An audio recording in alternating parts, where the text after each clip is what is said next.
Salut les belles âmes, heureuse de vous retrouver pour cette vidéo qui va probablement s'appeler euh, Runner Chaser ou DAI éclaireur protecteur, des cheminements contraires. Ça m'a apparu là ces derniers jours, j'étais en train de discuter avec une runneuse et en même temps j'écoutais un témoignage de runner sur la ligne. J'ai une vidéo YouTube qui a popé, je l'écoute. Voilà, j'écoute pas forcément des vidéos YouTube flammes jumelles pour moi, j'en ai pas besoin, mais j'aime bien écouter ce qui se raconte sur la toile. J'aime bien savoir comment les gens se positionnent, comment ils parlent d'eux, où ils en sont. Ça me donne un peu voilà, la tendance générale et ouais, il y a des choses qui m'ont interpellée. Euh, donc voilà, j'écoutais ça, bon, puis il y a quelque chose comme ça qui arrive et je me dis, ah oui, tiens, c'est ça. En fait, ce qui m'est apparu, c'est que le runner et le chaser ont des cheminements contraires et c'est ça qui déroute beaucoup le chaser, notamment le donneur d'amour inconditionnel. Donc voilà ce que je perçois. C'est que à la reconnexion, bon, je passe la période de lune de miel, mais voilà, comment chacun chemine. Et c'est là où les chemins sont contraires, pour moi. Donc, truc inversé à chaque fois. Donc pour moi, le chaser, il chemine vers l'avant et le runner, il chemine vers l'arrière. Si je peux dire ça comme ça. Je m'explique. Donc en général, quand le DAI, le chaser, donc donneur d'amour inconditionnel, rentre dans le parcours, il est poussé vers l'avant. Il est poussé quand il est guidé par guidance, quand il n'est pas guidé, quand il se sent pas guidé, parce qu'on est tous guidés, mais parfois on se sent pas guidé, on n'a pas conscience de notre guidance. En tout cas, tout nous pousse à aller vers l'avant. Enfin, moi, c'est ce que j'ai vécu, hein, le job se casse la figure, donc faut en changer. Euh, le couple, on se rend compte que c'est plus ça. Et on est poussé à quitter notre conjoint, à quitter notre cocon là qu'on s'était construit, plus ou moins, alors soit bienveillant, soit toxique, mais en tout cas, cette illusion de sécurité qu'on s'était construite dans une famille, dans un truc bien établi, dans un couple, on est poussé à le quitter. Ok, parce que le DAI, le donneur d'amour inconditionnel, le chaser, il est poussé vers un chemin d'autonomisation, d'indépendance, de sortie de dépendance affective. Et finalement, la plupart du temps, même mes clients qui confessent, je ne sais pas, avoir été éveillés au lien il y a 2 ans et être encore en couple, ils savent que leur couple est plus fonctionnel, qu'ils restent dans leur couple parce qu'ils ont peur, ils manquent de sécurité financière par exemple, hein. Donc ils font comme si de rien n'était, tout en entretenant en parallèle comment dire, une relation régulière au moins par écrit avec leur autre, voire plus. Mais ils sont pas dupes, c'est-à-dire qu'ils restent dans leur couple. Je sais pas ils cherchent pas à le maintenir, ils cherchent pas à maintenir le couple. Ils cherchent un moyen d'être en sécurité et pour l'instant, ils n'ont pas suffisamment confiance en eux pour en eux, en leur guidance, donc en eux. Enfin, ça part de là. T'as pas assez confiance en toi. Quand on n'a pas assez confiance en soi, on n'a pas assez confiance dans sa guidance. Et quand on est encore quand on a des croyances du type qui je suis moi pour, j'ai pas le droit. Même si on entend, on a trop peur. On a peur de lâcher le bord de la piscine parce qu'on se dit, ben non, c'est pas possible que je sache nager. Je vais me noyer. Alors que non, tu sais nager. Ok. Non, tu vas être guidé. Mais on n'a tellement pas confiance qu'on n'ose pas y aller. Donc c'est une partie des donneurs d'amour inconditionnel qui se retrouve là-dedans. Une autre partie quitte tout de suite son conjoint, trouve tout de suite un nouveau job, une nouvelle maison, ça va très vite. Delphine, tout s'est aligné. J'ai eu un nouvel appart comme ça. J'ai quitté mon conjoint en un mois, marié ou pas marié. Mon boulot, ça a capoté, mais j'en ai retrouvé un très vite, où ça y est, je me suis lancée à mon compte, voilà. Donc en fait, il y a deux tendances, hein. Il y a ceux qui vont plus vite et d'autres moins vite, mais en tout cas, tout le monde va vers l'avant. Personne n'a envie de revenir vers l'arrière, du côté des donneurs d'amour inconditionnel, chaser. Donc ils cheminent vers... Attends, je me méfie parce que mon ordinateur, la caméra, elle me fait une inversion. Donc vers l'avant, on va dire que l'avant, c'est par là. Ok. Et pour le runner, c'est le contraire. En fait, ce qui se passe, c'est qu'à la reconnexion, il est chamboulé par cette rencontre, hein, qui le réveille complètement, comme nous, ça nous réveille. C'est un électrochoc pour les deux. C'est-à-dire que le chaser, il ressent de l'amour comme il n'a jamais ressenti, et c'est ce qui le pousse à aller vers l'avant et à dire, ben non, je veux plus d'une forme d'amour, enfin, édulcorée ou normée, mais dans laquelle en fait j'ai jamais vibré, où je vibre plus depuis longtemps, soit l'un soit l'autre. Et pour le runner, l'éclaireur protecteur, c'est même plus fort parce qu'il y en a plein qui n'ont même jamais eu de relation amoureuse. Donc c'est un premier, enfin c'est une décharge des fois 2 fois plus grosse parce que il n'y a jamais eu l'illusion de l'amour avant, qui est même pas ça. Parfois, il y en a même qui confessent que ils ont toujours attendu la bonne personne, qu'ils ne sont pas mis en couple avant parce qu'ils sentaient que c'était pas ça, parce ils sentaient qu'il y avait quelque chose d'autre. Alors quelqu'un m'a posé la question là sous ma vidéo sur le doute, si le runner, il est pas plus connecté, mais est-ce qu'il a une spiritualité plus développée de ça? Bon, quand le runner et le chaser se rencontrent, ils sont dans leur masque, ils sont dans leur... donc le chaser, il est à fond dans son yang acquis blessé, et le runner, il est à fond dans son yin acquis blessé.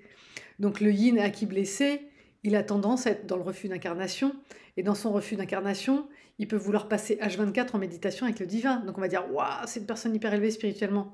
Peut-être, mais c'est une personne qui n'est pas incarnée. Et souvent, le défaut du runner éclaireur, c'est de refuser de s'incarner, d'être dans ce refus d'incarnation.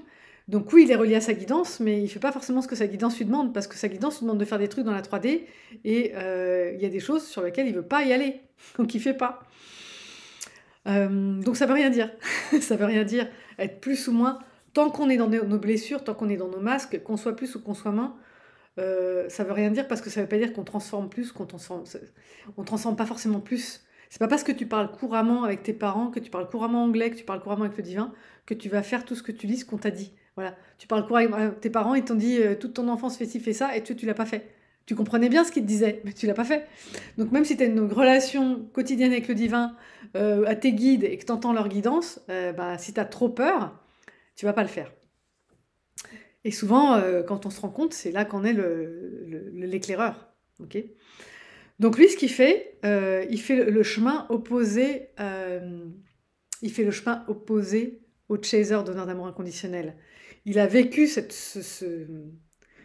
truc à l'instant T, là, ce flash, cette reconnexion, ce lien puissant, ce truc qui nous a ouvert là, à tous les chakras, hein, ça nous a ouvert les chakras, dont le chakra du cœur.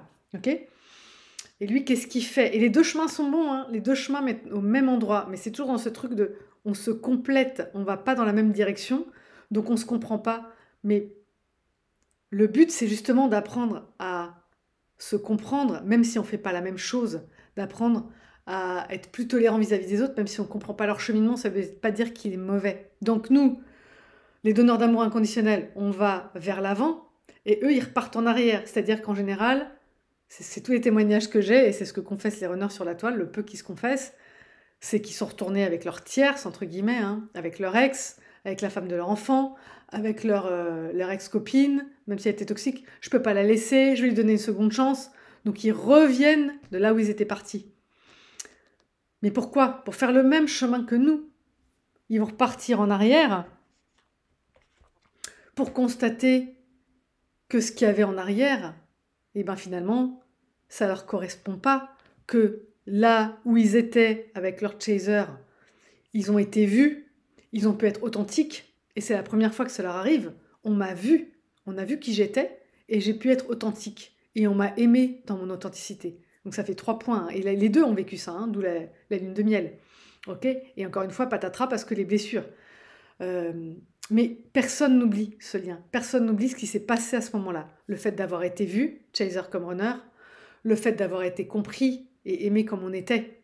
Okay, donc quand on revient, donc pour le chaser, c'est un électrochoc tellement puissant que ça devient insupportable de revenir dans sa vie d'avant. Et chez les clients qui y sont, mais quand je leur parle, je dis mais t'es encore avec ton conjoint parce que ça s'entend pas. C'est-à-dire que quand ils parlent de leur vie, ça ne s'entend pas dans ce qu'ils disent. Ok. Donc même s'ils sont encore avec leur conjoint, et dans leur tête, ils y sont plus. Okay, mais le runner, quand il y va sciemment. Il y va en disant des trucs comme ça. Voilà, je vais lui donner une seconde chance, je peux pas laisser mes enfants, je peux pas lui faire ça. Voilà. Et donc ils retournent, quand ils étaient en couple, hein, ils retournent dans leur couple. Et en général, pour faire ce constat, au bout d'un moment, hein, et le confesser à leur chaser par texto, en fait, ça va pas, en fait, on fait que se disputer, en fait, Voilà, on se rend compte, il se rend compte en revenant dans sa vie d'avant qu'il était dans tes masques, qu'il n'est pas authentique, que l'autre ne l'aime pas vraiment, en tout cas pas de la façon dont il a ressenti avec son chaser.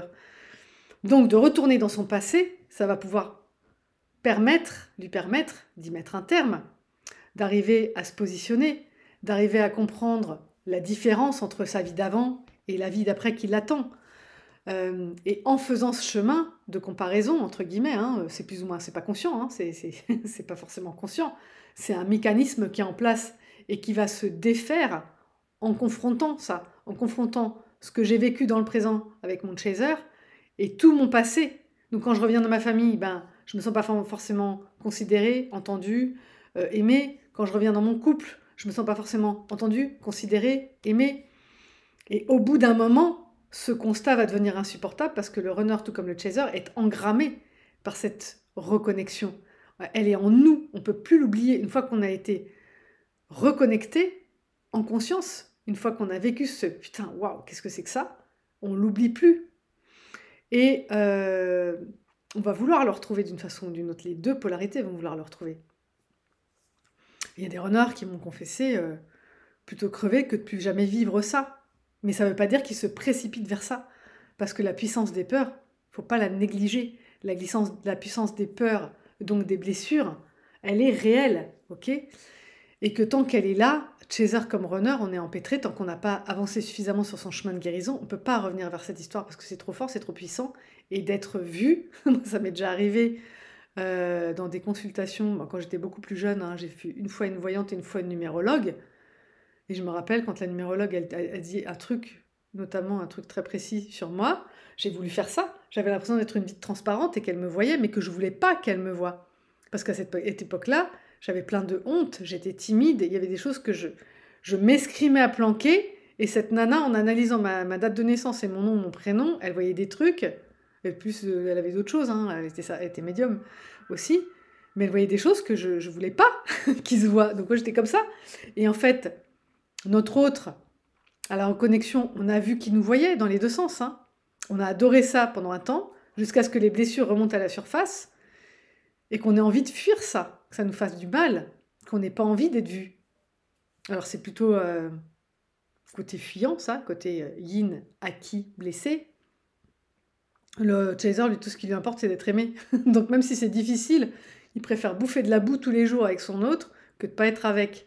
Enfin, croit-il, mais au bout d'un moment, il s'en va quand même. Hein. Le chaser, il y a des chasers qui finissent par partir du couple parce que c'est trop dysfonctionnel. Quand on en est encore avec toutes nos blessures, c'est trop dysfonctionnel, c'est trop souffrant, c'est trop douloureux.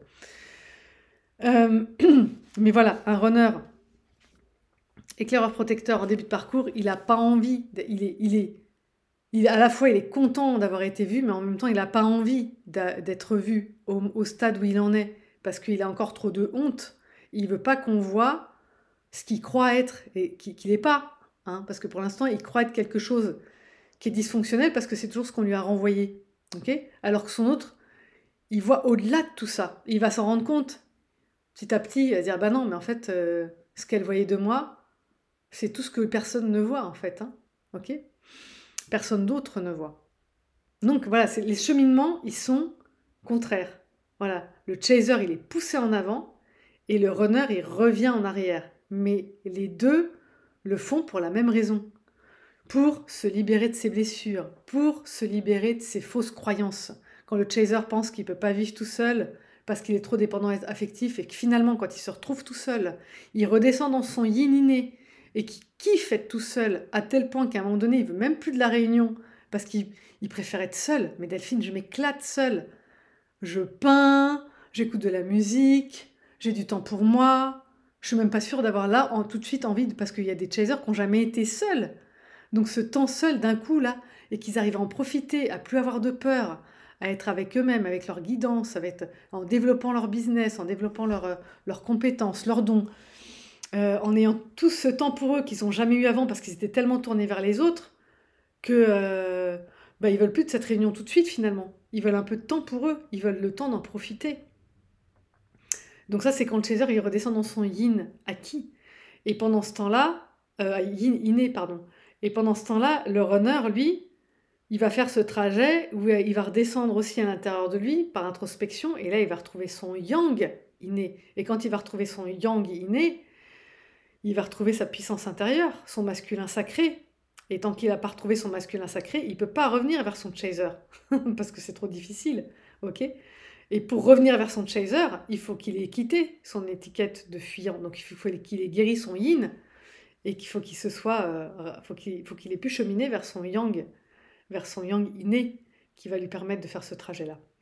Ok? Mais chacun, il vient avec une démarche différente. Mais les deux démarches mènent au même endroit. Ils mènent les deux chemins, même s'ils ont l'air là, avec méthode de ne pas se retrouver, ils arrivent exactement au même endroit dans la forêt, c'est-à-dire à l'intersection où on se retrouve. Ok? L'un en étant allé vers l'avant et en se débarrassant de toutes ses fausses croyances, le chaser donneur d'amour inconditionnel, et l'autre en faisant face à son passé, qui était bien sous contrôle, qu'il avait bien verrouillé, et en se rendant compte de la supercherie de tout ce qu'il avait verrouillé. Voilà, de tout ce sur quoi il avait cru construire son confort et son bien-être, qui n'en est pas, qui est un ersatz de. Donc pour ça, le runner, en fait, comme c'était un yang quand même à qui il avait construit quelque chose, et là il doit le déconstruire. Et le chaser, qui est plutôt un yin à la base, qui n'avait pas construit mais suivi, bah, il va arrêter de suivre pour construire. Avec son yang acquis guéri, hein, qui est plus blessé, il va construire quelque chose qui lui ressemble plus et il va réussir à mettre son yin en sécurité. Voilà, j'espère que je ne vous perds pas avec mes histoires de yin et de yang. J'ai déjà fait des vidéos là-dessus, donc juste pour récapituler, pour moi le runner éclaireur, c'est un yang inné, un masculin sacré inné, qui a un yin acquis blessé. Son yin acquis, il va le garder, mais il va passer de blessé à guéri.